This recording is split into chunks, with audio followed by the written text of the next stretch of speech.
আমরা আমাদের অধিকার পেতে সব ভুলে নেমেছি এই রাজপথে। আমাদের সংগ্রাম, অন্যায়ের প্রতিবাদ, অবিচার যেখানে সেখানে সংঘাত।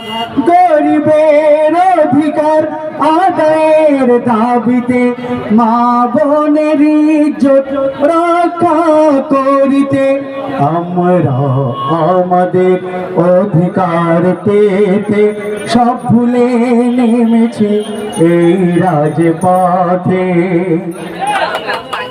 সংবিধান আমাদের দিয়েছেন অধিকার, গণতন্ত্র রক্ষায় করেছি অঙ্গীকার। আমরা যে রাস্তায় নেমেছি কারোর বাবাকেলকে কোনো হুকুম নয়, আমাদের ভারতীয় সংবিধান আমাদের অধিকার দিয়েছে। সেই জন্য